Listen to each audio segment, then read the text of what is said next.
Good morning, everyone. So we are home now, and quarantine, self-isolating, all of that is in full swing. One thing Jessica and I have been doing a lot is baking our own bread. It's been super fun, and I wanted to show you how we do it. In here, we have these two big containers that we keep dough in. This one's almost done, so we're gonna take this one out and use up what's left. We learned how to make this bread with this book. It's Artisan Bread in 5 Minutes a Day, and this isn't like sponsored or anything. This is just a book that we've had for years and years and years. They also have other books that are like for fancier breads and for like gluten-free bread, stuff like that. This is the base, and this is a really good book, and there's you can see we've marked a bunch of pages because there's a bunch of recipes that you can make with this basic recipe. If you are interested in making bread, I highly recommend checking out this book because there's a lot more that you can do than just the basic loaf of bread. There's a ton of other stuff that's really, really great. So check out this book. Here's what you're gonna need in order to make homemade bread. You'll need a container like this one. This is a 6-quart liter. I got it off of Amazon, and it has a lid that is not airtight. You'll also need some sort of surface that you can slide the loaf off of. There are pizza peels that you can get online.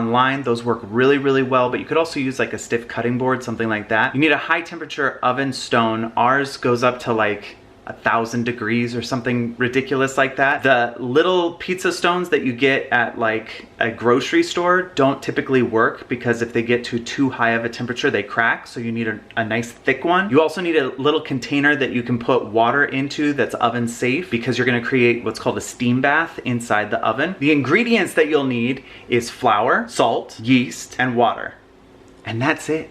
That's all you need in order to make delicious bread at home, and it's really, really good. And this works in cycles. So we're at the end of the cycle with this dough, which means I'm gonna make some new dough. So you'll see how to make the dough in a second, but first I'm gonna make a loaf of bread with what's left in here. And this is what the dough looks like.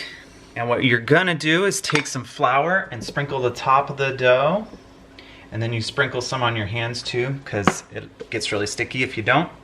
And you're gonna pull out a section of the dough. So you grab it like this, and then quickly what you're gonna do is fold the edges back underneath it, like this.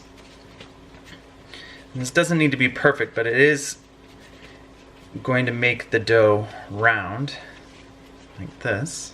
Then you set it down on a floured surface.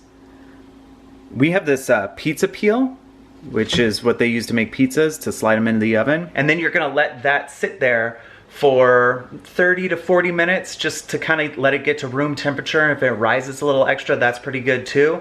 And then you're gonna pop it in the oven. So I'm gonna let it sit for about 10 minutes, and then I'm gonna start preheating the oven, and that pretty much evens itself out to be around 30 to 40 minutes. All right, so in your container, you don't need to wash it out in between cycles. It gets incorporated back into the dough. You're gonna take 3 cups of warm water, not super hot, but like warmer than body temperature. It needs to be about 100 and something, like not too hot. You don't want it blazing. You're gonna add some salt. We like to use this coarse sort of salt here, and it's supposed to be kosher salt. This is a pink salt. That's why it looks kind of like dirty salt.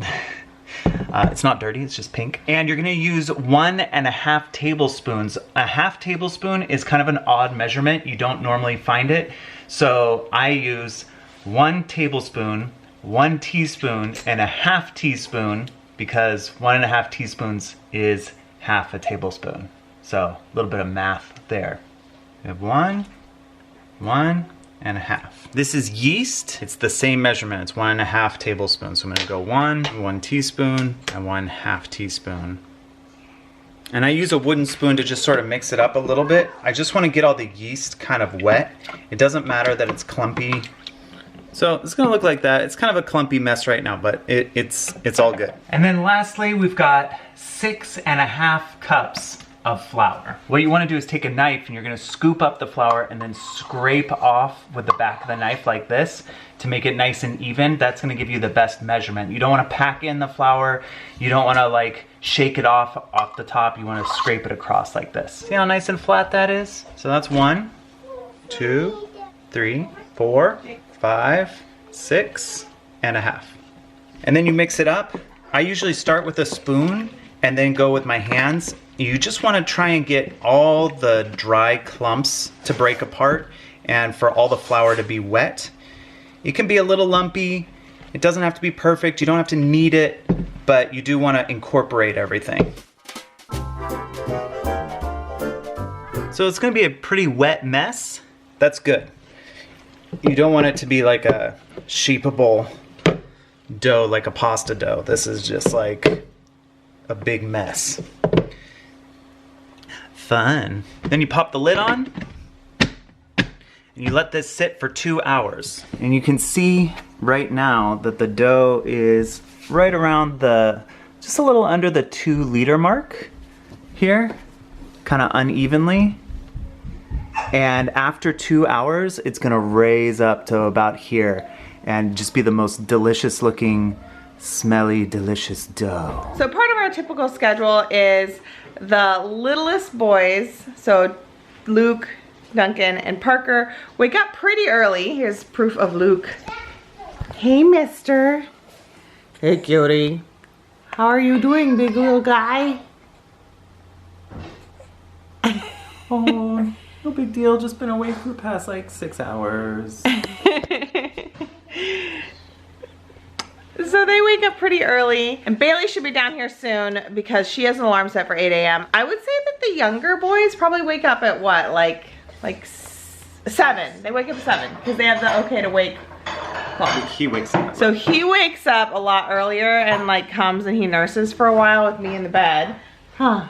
He wakes up sometime between 5 and 6. And then But you kind of forgive it because he gives you cute kisses. he does. I totally forgive it. We have a nice little morning cuddle time, don't we? And then Duncan has an okay to wake clock timer because he was waking really early.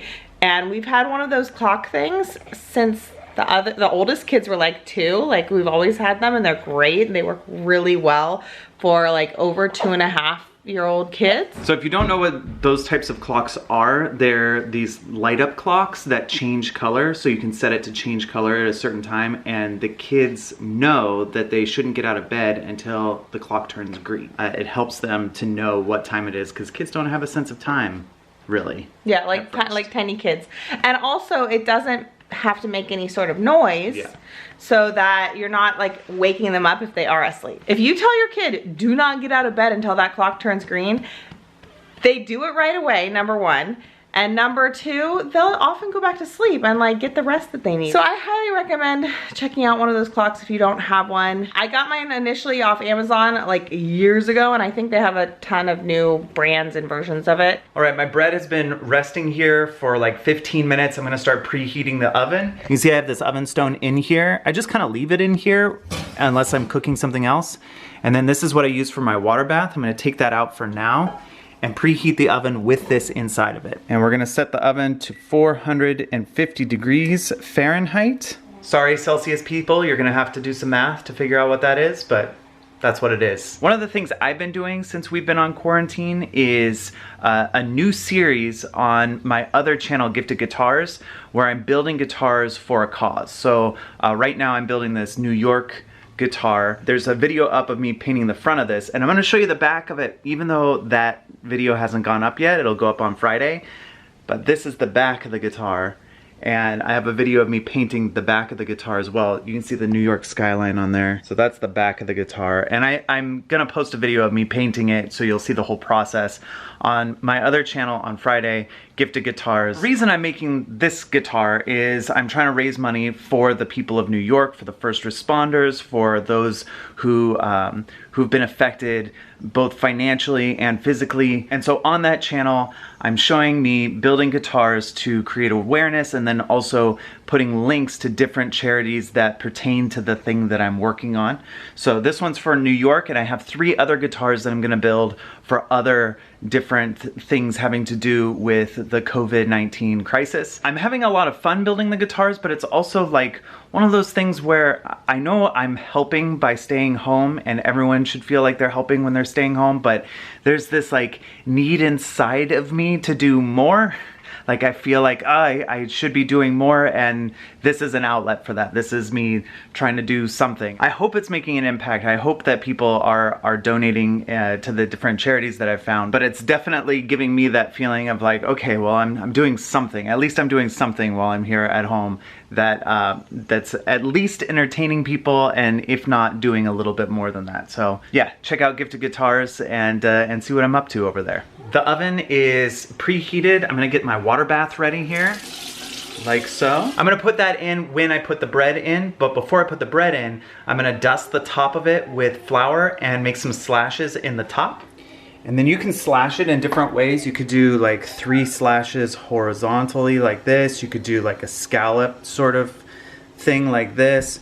Or what I'm gonna do is I'm gonna do a cross. So I'm gonna go right across here, give it a nice cut. Right across here, give it a nice cut. If you give it a little shake like this, it'll loosen it up and you can put it into the oven. Put your water bath into the oven. And that's gonna create steam. And then you let that cook. Different ovens are gonna cook at different times. Ours takes about 40 minutes. And you just wanna make sure that when you cut into the bread, that it's bread and not dough in the center. So I'll open up the oven about 40 minutes, take a look at it. If it looks done, I'll pull it out. If not, I'll just keep checking on it every 5 minutes.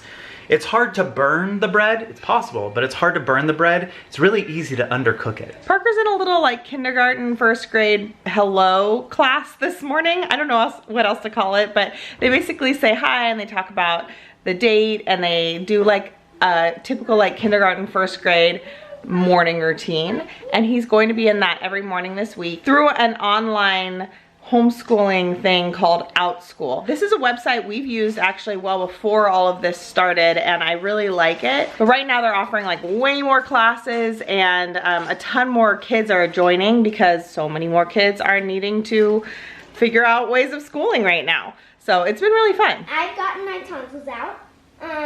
So this is a little bit of a dog that has the button thingies.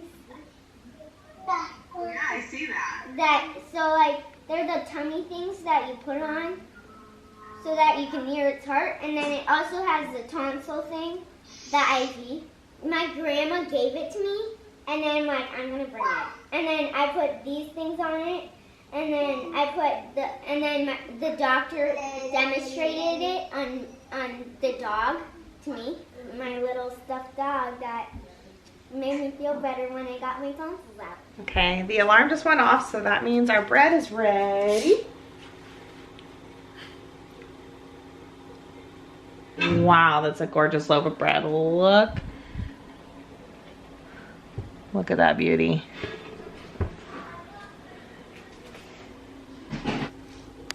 So here's our finished bread. It looks so good. Yes. Jakey, come check out this bread, dude. Whoa, can I have some? Yeah. Okay. Chef Jacob approved, I think. Come on. Bring it over here. Is it still hot? Yeah, it's still hot. Okay. Oh. Seems really good.